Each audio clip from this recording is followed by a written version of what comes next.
Eu vou perguntar para vocês se muda alguma coisa para os palestinos a ação iraniana. Valério, você começa.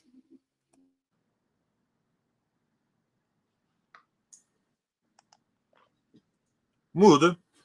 Evidentemente, a ação do Irã, ela é uma iniciativa que, ainda que tenha sido muito calibrada, como disse o Reginaldo, há todo um cuidado de autocontenção para que a ofensiva militar com os drones e com os mísseis correspondesse com proporcionalidade ao ataque que as forças militares de Israel fizeram contra o Irã, um ataque que, como já foi lembrado hoje aqui, ocorreu fora do território iraniano, mas atingiu lideranças da Guarda Revolucionária do Irã.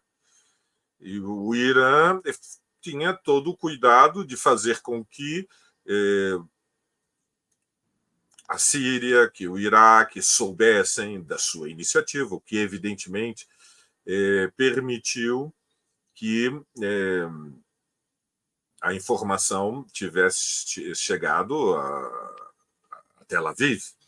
E, portanto, em grande medida, a iniciativa tem uma dimensão, a iniciativa militar do Irã tem uma dimensão, vamos chamar assim, emblemática. Ela tem tem um sentido político simbólico de responder aos ataques que sofreu sem acender um incêndio, sem precipitar a abertura de uma guerra regional. Muito bem. Como o Reginaldo já lembrou, é evidente que há tensões dentro do governo de extrema-direita de Israel. A estratégia, em geral, que prevalece ao longo dos últimos 6 meses em Israel é de uma ofensiva impiedosa que só pode ser comparada com a Nakba de 2 gerações atrás. Nós estamos diante de uma segunda grande catástrofe do povo palestino, uma operação de guerra genocida que transformou em alvo militar a população civil desarmada, desprotegida, e Gaza hoje é um cemitério a céu aberto com centenas e centenas de milhares de palestinos encurralados em Rafah, na fronteira com a península do Sinai. Então, a ação do Irã contra Israel sinaliza que não pode agir impunemente na região sem fazer o cálculo das consequências das suas iniciativas. E disto decorre a divisão dentro do Estado de Israel, porque provavelmente entre radicais, ultra-radicais, super-radicais, existem intenções de escalação da guerra e, portanto, desafio apresentar como um fato consumado diante de um Washington a necessidade de um alinhamento incondicional político e militar com Israel. E isso, evidentemente, é dramaticamente perigoso, né, para o mundo. Existe uma imprevisibilidade no destino da ofensiva militar de Israel contra os palestinos e a possibilidade de erros de cálculo dramáticos vindos de Israel de precipitar uma guerra regional. E é diante disso que aparecem as iniciativas diplomáticas para exigir que Israel tenha autocontenção. Né? Mas permanece uma grande incerteza. Não sabemos qual será a retaliação de Israel. Haroldo. Obrigado, Valério. Reginaldo. Olha, para responder a sua pergunta, primeiro pensar o seguinte: por que o Netanyahu tem provocado claramente um conflito com o Hezbollah e com o Irã? Quer dizer, por que Israel atacou a embaixada do Irã, o complexo diplomático do Irã, matando militares de alta patente do Irã? Ora, porque ele queria alguma reação do Irã. E por que ele quer essa reação do Irã? Para esquecer Gaza, claramente. Tanto é que nós estamos, desde sábado, a mídia, todo mundo atento para a questão do Irã, e os massacres em Gaza continuam. De ontem à noite para hoje, quase 100 pessoas foram mortas. Antes de ontem, idem. Então, não vai acabar conectando as questões. E também a gente se perguntar por que o Irã atacou Israel agora.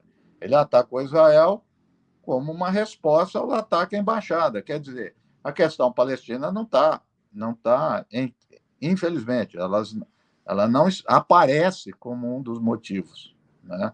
Então, e isso é histórico na região. Quando o Egito e a Síria, principalmente a Jordânia uma vez, entravam em guerra com Israel, né, por vezes se levantava no discurso a questão palestina. Mas se a gente olhar para isso, a questão palestina sempre foi até mais prejudicada com as vitórias de Israel sobre os seus inimigos.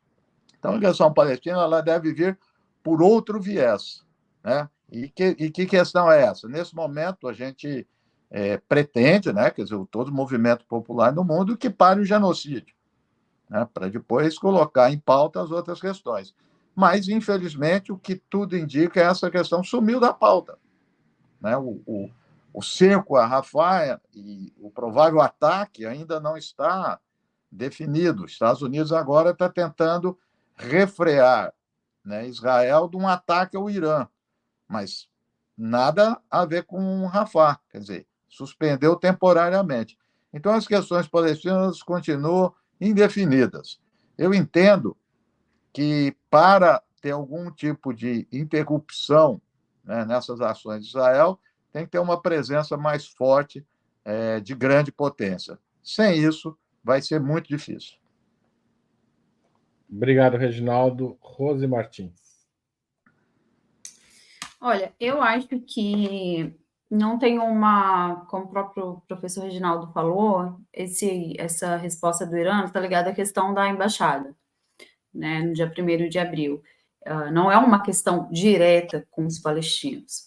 Agora, eu acho que traz algumas questões para a gente pensar, porque Israel já está sofrendo um isolamento grande no sistema internacional e da opinião pública internacional, inclusive da opinião pública dos Estados Unidos, e de uma pressão interna, inclusive, que fez o Biden enviar vários sinais aí internos, né? E ele teve até uma melhora nas pesquisas, mas fez uma ligação para o Netanyahu no dia 4 de abril, falando que a ajuda dos Estados Unidos estava condicionada a uma mudança na forma como o governo de Israel iria lidar com a questão humanitária na faixa de Gaza. No mesmo dia, obviamente, que isso é bastante característico dos democratas, dos norte-americanos em geral, dos políticos norte-americanos, no mesmo dia liberaram uma ajuda para Israel que poderia ter sido barrada, mas enfim, né? A gente sabe o duplo padrão aí dos Estados Unidos. Eu acho que também tem uma questão de que Israel queria espalhar o conflito e colocar os Estados Unidos mais fortemente. A questão do Irã já também não está ligada só à questão da embaixada, né? Eu citei aqui outros episódios do 7 de outubro para cá. E isso eles não estão conseguindo por causa do ano eleitoral lá e como as manifestações em favor da Palestina estavam se dando dentro dos Estados Unidos. Então, de forma direta, né, não era essa a bandeira do Irã. O Irã, há uns meses atrás, a gente achava que o Irã não ia ter nem responder às provocações de Israel. Mesmo há algumas semanas, a gente se perguntou se essa questão da embaixada teria alguma resposta, né? Então, eu acho que de forma direta não tem impactos, mas eu acho que acaba conformando um cenário, uma situação em que mostra que Israel está com algumas dificuldades. Eu não sei se isso vai ter um impacto direto de questão humanitária da Palestina, se o governo de Israel vai parar para pensar se eles vão fazer esses cálculos, que os Estados Unidos não estão entrando neste momento com tudo, no conflito, que os Estados Unidos estão tendo uma retórica um pouco diferente. Eles têm que lidar com 2 países que estão aumentando o tom principalmente no Conselho de Segurança, que é a Rússia, que é a China, elas não condenaram o Irã, né? Inclusive, as palavras do embaixador da Rússia foram bastante enfáticas em dizer que foi uma resposta ao que aconteceu no dia 1º de abril. Então, eu acho que talvez coloque um freio de mão nas ações de Israel, mas nem isso é certo. Eu acho essa uma pergunta difícil de responder, Haroldo, muito sinceramente. Né?